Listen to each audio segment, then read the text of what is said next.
What is up, everyone? Welcome back to my channel again. The Toy Man 52 here with another terrible toy review. And today I'm going to be talking about Surtur. If I even said it right, I have no idea. But I was so surprised seeing the Target employee walk out with this guy today. Because I did get this today, and I don't know if I'll post it today, but we'll see. But this box is huge, and for comparison, I wanted to show how big it is compared to that 2-pack. I did get another one, fortunately for me. And that's just how tall it is. It's the length of the 2-pack, pretty much. That's just crazy. So, I'm impressed on how big this figure is. Yeah, it's $52.99. Would have been $50. Thanks, China. Here's the figure now outside the box. He doesn't come with many accessories, but he does come with them. He comes with this giant sword. I love it. This is really huge. This is bigger than a standard 6-inch figure. Like, that's great. I mean, he's a giant character. There's multiple things he comes with, multiple hands.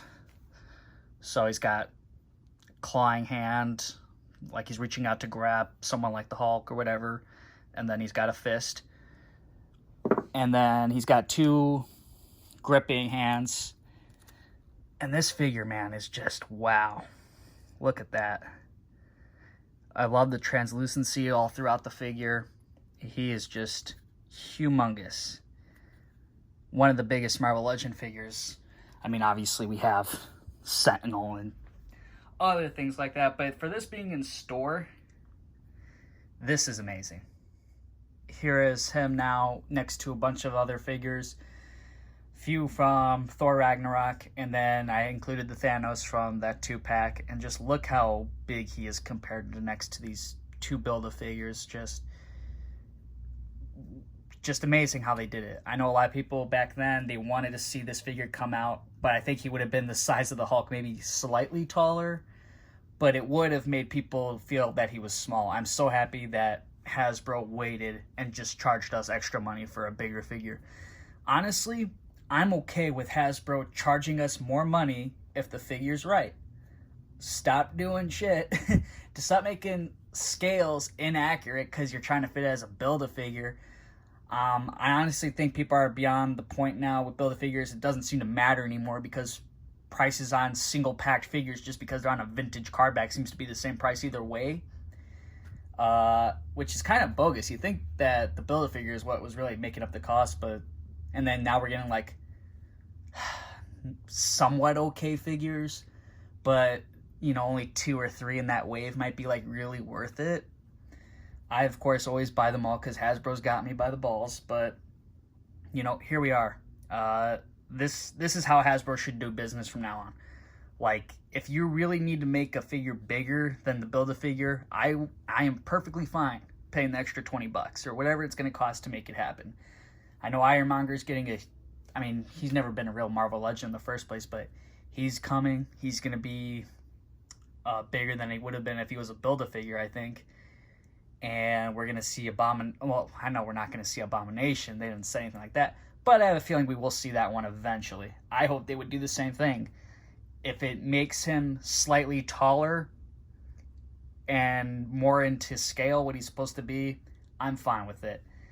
But, and I can see Gladiator Hulk just being a victim, or not victim, but he's going to get an update pretty soon, I bet, in a couple years, because that head sculpt is just, yeah, you know, and hey, it wasn't bad in the time, but now it's definitely something that they will be like, yeah, we gotta go back and fix up Gladiator Hulk.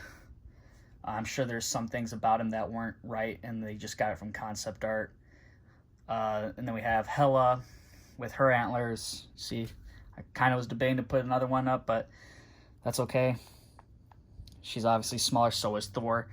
I think their scales are great. Now, obviously, we're never going to see the version of him at the end of Thor Ragnarok because that guy was like Galactus tall, 32 inches tall figure. I think they would have to do something like that. And it still probably wouldn't even be enough because he was as tall as Asgard from their tallest building.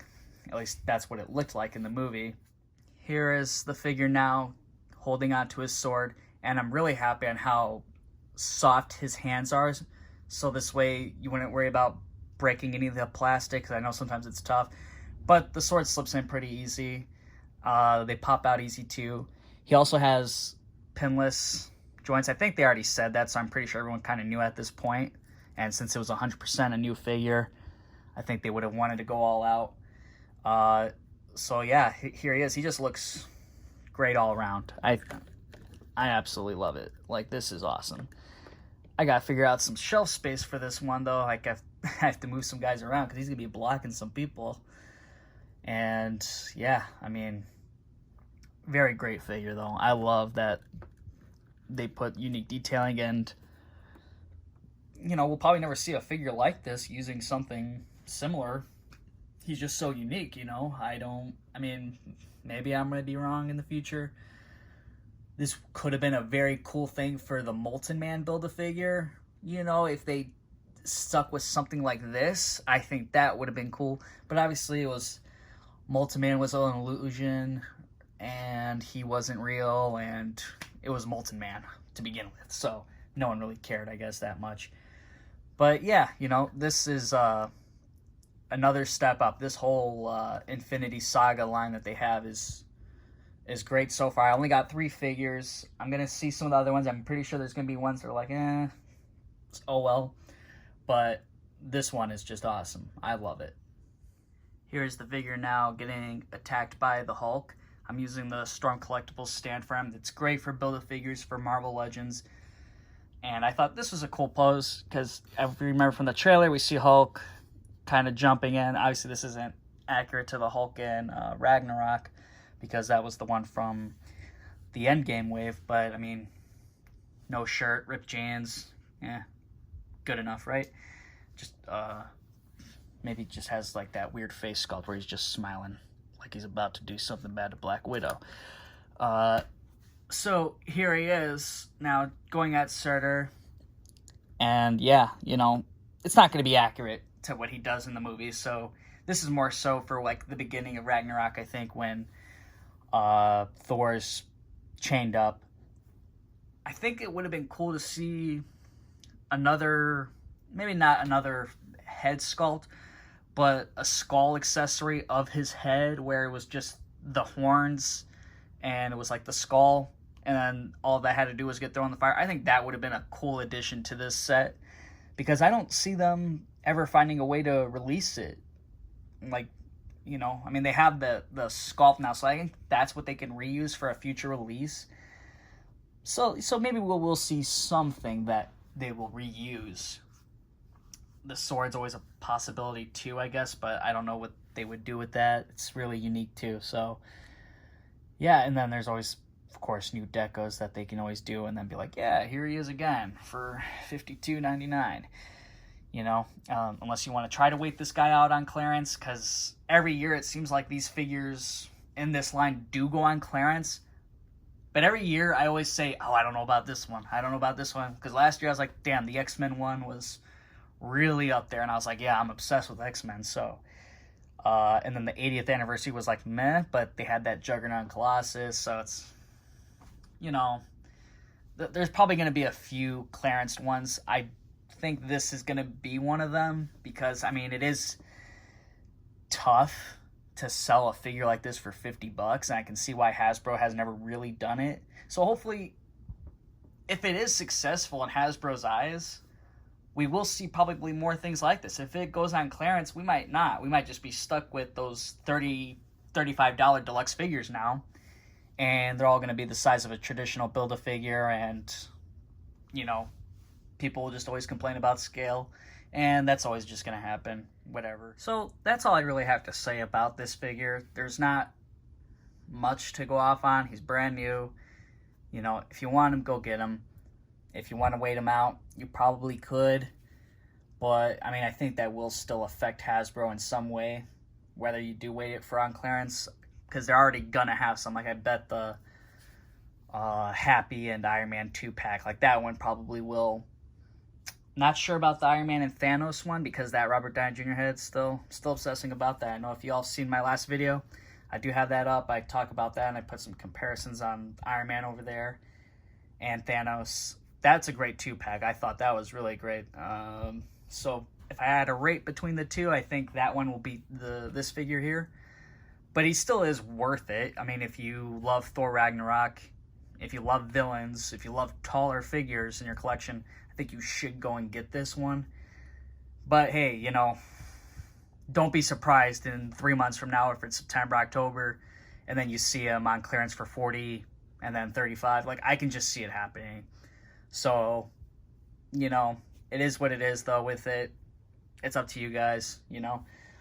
So, but I love it. I think it's great. I will have it with my collection. So, if you guys did enjoy this video, please subscribe and like this video. Give me comments and suggestions wherever you want to see next. Newer figures, older figures. I got them all, you know. Unless, of course, we're really updated to terrible figures from early Hasbro or Toy Biz. And I also have my Instagram page, the Toyman52, same as on YouTube. You know, check out some cool photos I got there. I'll be posting some more. I haven't been posting lately, and I've been kind of focusing on the reviews now because it seems to be reaching out to more people than Instagram. So I'm going to keep going. And if you guys like it, subscribe, do all that cool stuff. If you want, it'll help me keep on going, you know. And I can give, you know, my honest reviews on things, you know. I want to talk about Galactus and Sentinel. You know, I might probably make a separate video for that. But I hope you guys did enjoy watching, and I'll see you guys next time, my next terrible review.